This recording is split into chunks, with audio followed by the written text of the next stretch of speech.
Olá, você que me acompanha aqui no YouTube. Hoje é mais um daqueles dias onde eu trago uma super convidada para falar de um tema específico. E hoje o tema é importantíssimo. Eu vou até mostrar para vocês aqui a importância desse tema. Olha isso aqui. Lute como uma mãe atípica. E o meu nada mais é do que lute junto com uma mãe atípica.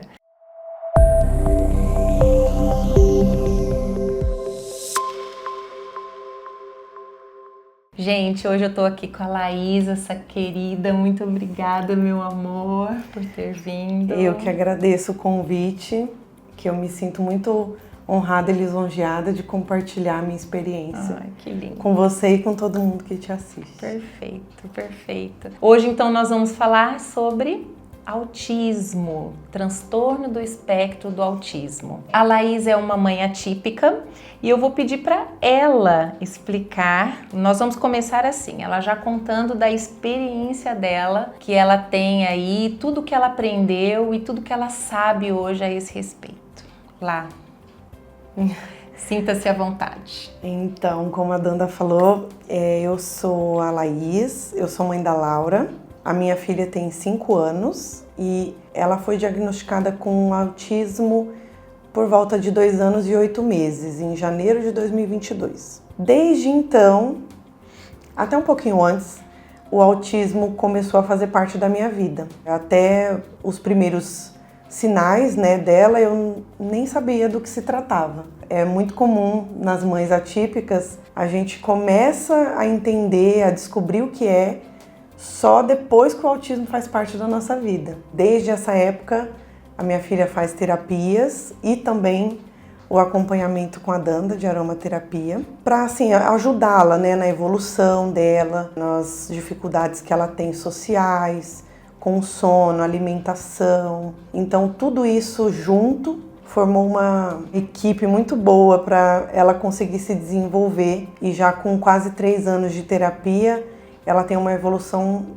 muito surpreendente. Olá, é interessante que você comentou, de quando ela era bebê, de quando, do comecinho aí. É difícil identificar, Igual assim, tem uma mãe lá do outro lado que tem um filhinho. Como que ela vai saber identificar se essa criança pode ter algum traço autista ou não? Como que você identificou isso na Laura, Como que foi esse processo aí de você buscar ajuda e tudo mais? Alguns autistas apresentam dificuldades motoras já desde os primeiros meses de vida. Com a Laura não foi assim. A Laura teve um desenvolvimento motor extremamente dentro do esperado. Não teve atraso nenhum, ela sentou no tempo adequado, ela mamava muito bem. Eu fiz o aleitamento materno até os 10 meses. Ela comia muito bem. A introdução alimentar dela foi ótima. Ela andou num tempo bom, ela andou com 10 meses. Ela começou a balbuciar algumas palavras em torno de 9, 10 meses também. Então, o primeiro sinal que ela me deu foi a fala. Ela parou de falar por volta de 1 ano, que 1 ano acontece a poda neural. Então, nessa poda neural, ela simplesmente parou de falar. Ela falava algumas palavras como mamãe, papai, vovó, tetê. Normal, coisas assim, tudo dentro da idade mesmo. Dentro da idade. Mas aí, próximo de 1 ano, ela parou, de repente. E ela não se comunicava mais. Ela só falava mamá e tudo era mamá, e ela apontava o que ela queria. Ela antes pegava o copo d'água para ela beber. Não, aí ela parou. Ela pegava a minha mão, levava até o copo, para eu pegar o copo e dar para ela. Então ela estava perdendo essa autonomia. E tudo isso começou a me inquietar. Eu falei, por que ela parou de falar? E concomitantemente a isso, começou a pandemia. Ah, pronto, aí era tudo culpa. Aí eu comecei a me enganar, vamos dizer assim, Porque eu falei, não, deve ser por causa da pandemia. Porque ela parou de conviver com todo mundo, ela vai falar pra quê? Não tá interagindo Não socialmente. tem interação. Eu já sei tudo que ela quer, ela me mostra, eu pego. E pego, por isso que ela não fala. Pensei eu. Mas eu comecei a perceber outras coisas. Ela começou... Quando bebê, ela já fazia isso. mas começou a ficar mais intensificado. Ela separava os blocos, os brinquedos dela, que eram coloridos, por cores. Os verdes com os verdes, azuis com azuis, vermelhos com vermelhos. E ela não aceitava que misturava o bloco amarelo com o verde. Não podia botar um em cima do outro. Era só verde com verde, amarelo com amarelo, azul com azul. E os brinquedos, os carrinhos, bonecas, tudo, ela enfileirava. Ela botava todos em fileira e separava por tamanho. E era impressionante, porque ela botava assim, meio que em tons. Todos os azuis juntos, aí depois vinham os outros de outras cores. Era sempre assim. E aí eu comecei a prestar mais atenção no redor, né, em tudo. Certo. Ela parou de ter contato visual, já perto de 1 ano e meio. Aí eu falei, eu preciso procurar para saber o que é. Mas você não sabia ainda que poderia enquadrar no autismo? Nada. Nada. Eu te confesso que eu nem pensei nessa possibilidade. Eu não tinha nem noção de que poderia ser isso. Até porque, né, lá você mesma disse que você teve contato com esse mundo depois que você teve o laudo, né? Sim. Antes disso, mãe nenhuma busca esse tipo de informação. Não, e a gente acha até bonito, né? Fala, gente, olha que bebê incrível. Ela é inteligentíssima. Né? Inteligentíssima, onde já se viu brincar de uma forma tão organizada, né? Sim. Né? Então isso traz para nós admiração mesmo, né? E aí que mãe que fala do nada, não, isso daí pode, né, não ser algo mais, né? Exatamente. Não faz isso, porque você vai ter contato com, igual você falou, eu comecei a observar várias coisas, alguns retrocessos que me levaram a buscar Aí ajuda. comecei a prestar mais atenção.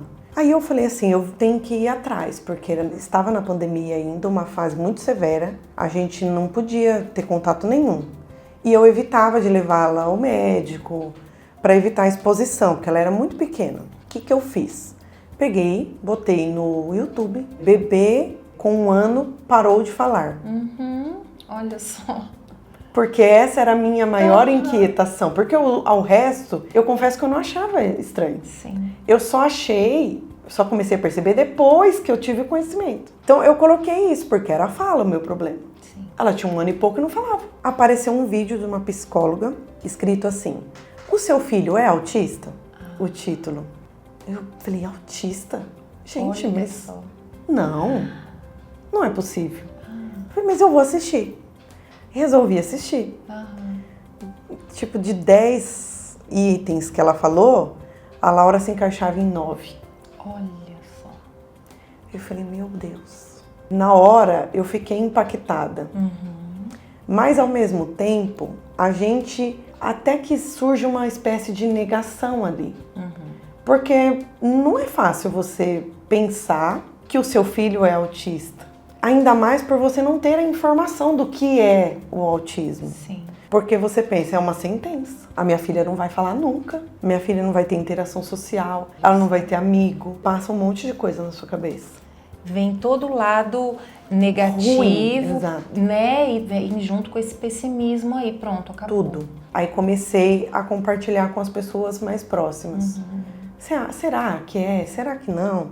Aí ficou naquilo, aí a pandemia voltou a ficar mais grave de novo, a gente voltou para dentro de casa mais ainda. E ela tinha 0 convívio social fora de casa, porque a gente tinha muito medo. Então foi se arrastando isso. E aí começou a seletividade alimentar, por volta de 1 ano e 8 meses, mais ou menos.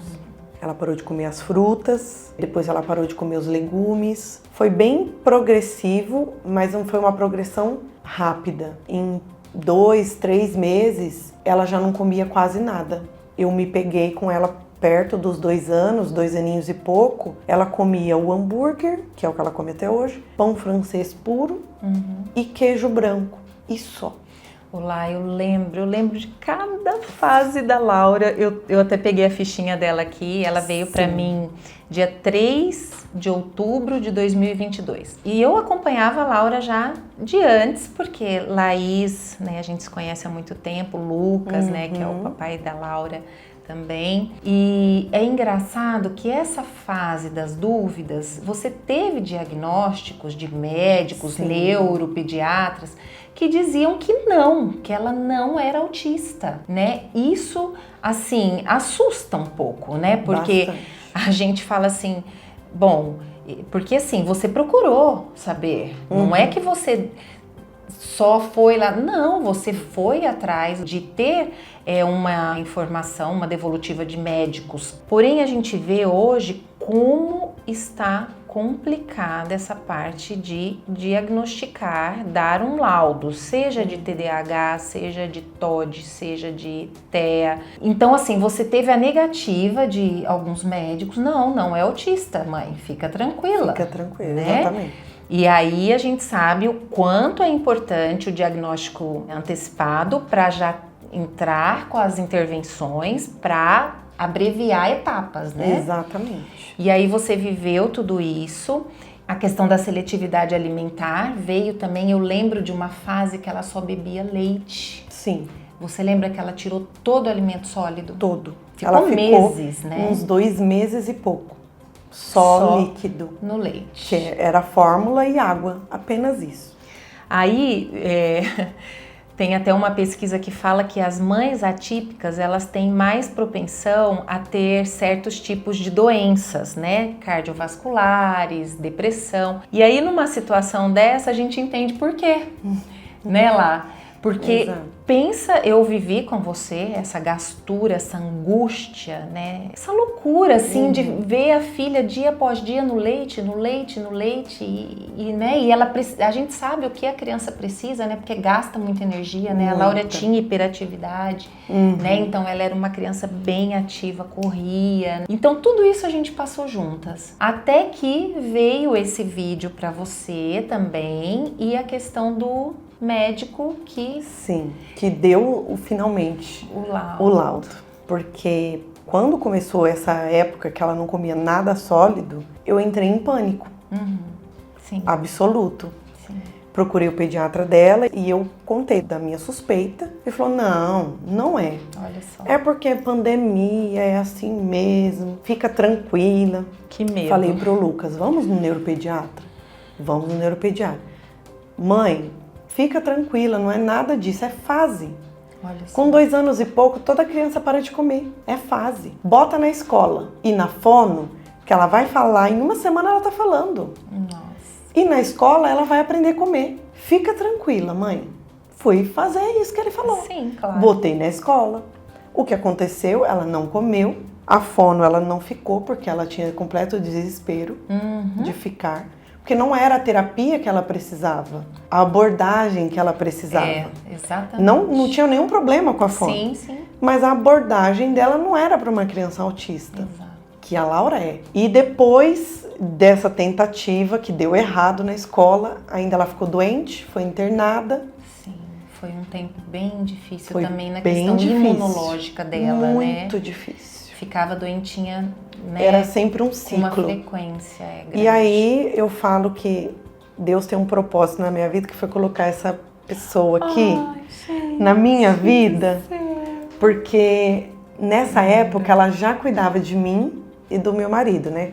Porque ela é massoterapeuta, enfim, a gente fazia tratamento com ela. E ela, Deus iluminou a cabeça dela, que ela falou com o Lucas sobre o Dr. Clay, lá de Londrina, que inclusive hoje já faleceu, infelizmente. Uma grande perda, né? Foi. Mas foi através dela e dele é que chegou esse laudo no dia 10 de janeiro de 2022. E a partir dali é que começou uma outra caminhada na minha vida. Eu falo que eu tive 2 maternidades, uma maternidade típica e agora a atípica. Verdade. E a atípica, por incrível que pareça, foi muito mais fácil do que a outra. Olha só. Porque embora no momento do diagnóstico eu me instalei num período de luto, eu tive um processo de luto que foi muito doloroso, mas foi importante também, porque toda mãe, quando recebe esse diagnóstico, por mais que você espere, que você tenha suspeitas, não é fácil. Porque, de uma certa forma, o filho que você idealizou quando você estava grávida, até mesmo antes de engravidar, quando ela nasceu, Você planeja várias coisas, isso é inevitável. Toda mãe faz isso. Sim. E quando o laudo vem, muito por desconhecimento, Exato. por medo do desconhecido e também por saber que ela é que vai dizer o que ela vai ser, como ela vai ser. É tipo assim, é um caminho cheio de neblinas, né? Completo. Você não consegue saber o amanhã, você Não. não consegue até onde ela vai conseguir chegar, como ela vai responder às terapias. Exatamente. Né? Então é uma novidade de vida a cada momento, né, Lá? É uma apresentação que ela faz, que ela se mantém no palco, já é uma grande comemoração, Nossa, né, Lá? tudo é muito comemorado. A primeira palavra que ela falou, o primeiro abraço que ela deu, porque ela tinha dificuldade de contato físico, visual. A primeira vez que ela me olhou nos olhos, Sim. quando eu falei com ela, foi importante, foi comemorado. Então, a maternidade atípica dá um poder pra gente, que é comemorar pequenas coisas que numa vida comum, vamos dizer assim, a gente não teria essa oportunidade. Olha só.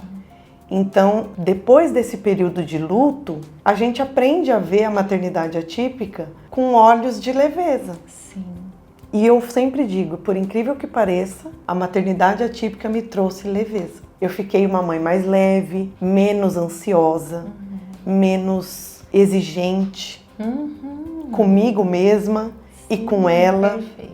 respeitando os limites dela e os meus, respeitando o momento dela, o tempo dela. Se eu posso dar um conselho para as mães? Por favor. Lá. Quando chega o diagnóstico, a gente tem que ir do luto à luta. A gente tem que ter o período de luto. Se quiser chorar, chora. Chora tudo que tem que chorar. Mas vai à luta. Procura a terapia, porque a terapia é bênção. Com a terapia é o que o seu filho vai se desenvolver.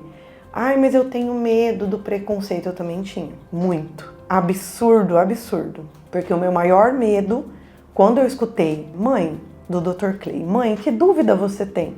Eu não tenho. A sua filha é autista.